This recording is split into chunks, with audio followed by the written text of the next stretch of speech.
नमस्ते दोस्तों, मैं एडवोकेट अजीत यादव आप सभी का अपने चैनल पे बहुत बहुत स्वागत और अभिनंदन करता हूं। जैसे कि आप सभी को पता है कि आप मेरे इस फाइनेंस ब्लॉग पे चैनल पे फाइनेंस, बैंकिंग, इंश्योरेंस, इन्वेस्टमेंट और रियल एस्टेट से संबंधित जानकारी लेते हैं। मैं फाइनेंस और लॉ से संबंधित वित्त में कानून की जो आपकी अड़चनें आती हैं उससे संबंधित जानकारी यहाँ पे शेयर करता हूँ वीडियो के माध्यम से, और आप सभी इसको पसंद करते हैं, इसके लिए बहुत बहुत धन्यवाद। और जो मित्र पहली बार देख रहे हैं उनसे रिक्वेस्ट करता हूँ कि चैनल को सब्सक्राइब कर लीजिए ताकि जो भी न्यू वीडियो अपलोड हो उसका नोटिफिकेशन आपको तुरंत मिल जाए। आइए आगे बढ़ते हैं और आज के इस वीडियो में हम लोग जानेंगे कि सिविल स्कोर क्या होता है और इसको कैसे बढ़ाया जाएगा। तो सबसे पहले आप, जैसे कि ये आधुनिक समय चल रहा है, क्रेडिट कार्ड का समय है, लोन का समय है, पर्सनल फाइनेंस का समय है। अधिकतर लोगों के पास जो चीज़ें होती है, गैजेट्स होता है, चाहे वो मोबाइल हो, लैपटॉप हो, कार हो, घर हो, बाइक हो, आप देखेंगे 90% लोग इसको लोन लेकर ही अपनी ज़रूरतों को पूरा करते हैं। समय ऐसा है कि हमारे पास गाड़ी, घर, मोबाइल, गैजेट, लैपटॉप, ये सारी चीज़ों की हमें अति आवश्यक ज़रूरतें हैं ये, और इतना बजट आदमी के पास रहता नहीं है कि सारी चीज़ें कैश पे ले पाए। तो हमारे पास कैश की कमी होती है, प्लस हमें चीज़ों की ज़रूरत होती है और कंपनियों को पैसे चाहिए, वो आपको सामान देंगे। इसी गैप को पूरा करने के लिए हमारे फाइनेंशियल सिस्टम में एक सिविल स्कोर और लोन का सिस्टम डेवलप हुआ है फाइनेंस के फील्ड में। इसके बारे में आप सभी भली भांति परिचित हैं क्योंकि सभी लोग या तो होम लोन, बाइक लोन और कुछ नहीं तो मोबाइल और लैपटॉप लोन पे, फाइनेंस पे ज़रूर ले रहे हैं। तो इसमें जब भी आप फाइनेंस करवाने जाते हैं, कोई भी मोबाइल, लैपटॉप, कार या कोई अन्य गैजेट्स, तो उसमें आपका सिविल स्कोर चेक किया जाता है। तो ये सिविल स्कोर होता क्या है, तो मैं आपको बताऊं।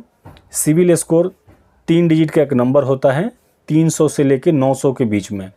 300 से ऊपर और 900 से के बीच एक आंकड़ा होता है जिसमें आपके फाइनेंशियल रिकॉर्ड को डिजिटली उसमें स्टोर किया जाता है, जिससे ये पता चलता है कि आपने प्रीवियस कब बैंक लोन लिया है, कब कोई पर्सनल लोन लिया है और उसको आपने समय पे चुकाया है या नहीं चुकाया है, ईएमआई उसमें बाउंस हुई है या कोई अन्य दिक्कत हुआ है।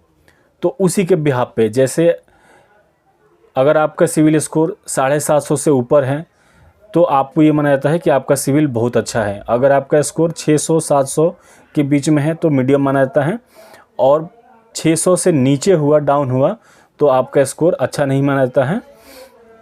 और आप कहीं भी अप्लाई करते हैं, मोबाइल के लिए, लैपटॉप के लिए, गाड़ी के लिए, घर के लिए, कहीं भी आप पर्सनल या bank, house loan, car loan, study loan, किसी चीज़ के लिए अप्लाई करते हैं तो बैंक आपका ये बोल के रिजेक्ट कर देता है एप्लीकेशन कि आपका सिविल ठीक नहीं है। तो आइए अब हम जानते हैं कि सिविल अपना, आपका जो भी सिविल स्कोर है इसको अप कैसे करें, इसको अपग्रेड कैसे करें, इसको बढ़ाएं कैसे। तो सबसे पहले आपको मैं ये बताना चाहूँगा कि सिविल स्कोर बढ़ाने के लिए आप जो आपका पुराना क्रेडिट कार्ड्स हैं उसका प्रयोग करें। कई बार क्या होता है, लोग क्रेडिट कार्ड ले लेते हैं लेकिन उसका यूज नहीं करते हैं, कुछ दिन यूज करने के बाद उसको बदल देते हैं, नए क्रेडिट कार्ड लेते हैं जिसमें उनको कुछ ऑफर्स दिखता है तो पुराने वाले को यूज करना बंद कर देते हैं। तो इसमें क्या होता है, जो आपका फाइनेंशियल रिकॉर्ड होता है वो मिसमैच होने लगता है और लगता है कि आप पहली बार क्रेडिट यूजर हैं, तो कंपनियां ज़्यादा आपके ऊपर ट्रस्ट नहीं करती है। दूसरा, अगर आपका कोई लोन है, जैसे आपने कार, घड़ी, मोबाइल, लैपटॉप कुछ भी लिया है, तो उसकी जो ईएमआई है उसको समय से भरें। आप हमेशा कोशिश करें कि अगर 10 तारीख को आपकी पेमेंट जानी है तो आपके अकाउंट में 5 तारीख को बैलेंस होना चाहिए। और आजकल जैसे सारी मोबाइल्स कंपनियों के, फाइनेंस कंपनियों के, कार कंपनियों के, होम लोन्स के ऑटो क्रेडिट एक एप्लीकेशन में ऑप्शन अवेलेबल रहता है जहाँ पे आप अपने अकाउंट्स की अगर जानकारी वहाँ पे दे देते हैं तो हर महीने की 10 तारीख को ऑटो क्रेडिट हो जाएगा। मतलब स्वतः वो पैसा आपके अकाउंट से और बैंक के अकाउंट में या उस संस्था के अकाउंट में चला जाएगा जहाँ से आपने लोन लिया है। तो ये आपका सिविल स्कोर बढ़ाने का बहुत अच्छा तरीका है। और अगर आपका सिविल स्कोर बहुत ही डाउन है, सपोज कीजिए कि 400-500 के अंदर में ही है, तो एक क्रेडिट बिल्ड करने के लिए आप एक छोटा सा लोन ले लें। छोटा सा लोन मतलब कि आपको 20-25 हज़ार का कोई मोबाइल ले लीजिए, या उससे भी छोटा कोई दूसरा गैजेट ले लीजिए जो आपको आसानी से 10-15 हज़ार का या 10-12 हज़ार का मिल जाए। 10 हज़ार से कम की चीज़ें भी होम लोन पे, पर्सनल फाइनेंस पे मिलती है। तो उसमें क्या करें कि आप साल भर की EMI करवा लें और उस EMI को हमेशा रेगुलर चुकाएं, मतलब ऑन टाइम अगर आप पेमेंट करते हैं तो आपका सिविल स्कोर काफ़ी अच्छा हो जाएगा। और आगे से अगर आप लोन के लिए अप्लाई करते हैं तो लोन आपका तुरंत अप्रूव हो जाएगा। इसके अलावा एक काम और आपको करना है कि आपका सिविल स्कोर चाहे मीडियम लेवल पे हो चाहे अपर लेवल पे हो, लेकिन आप बार बार बैंक्स में कभी हाउस लोन के लिए, कभी कार लोन के लिए, या कभी गैजेट्स लोन के लिए, इलेक्ट्रॉनिक्स चीज़ों के लिए या पर्सनल लोन के लिए बार बार अप्लाई ना करें।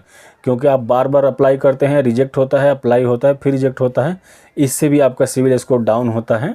और आपको जब आपको एक्चुअल में नीड होती है तो उस टाइम आपको लोन नहीं मिलता है।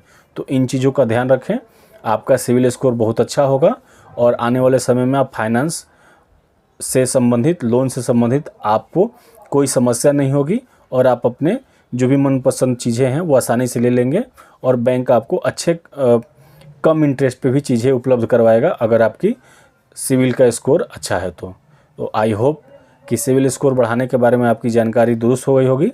और मिलते हैं एक नए वीडियो में, तब तक के लिए बहुत बहुत धन्यवाद।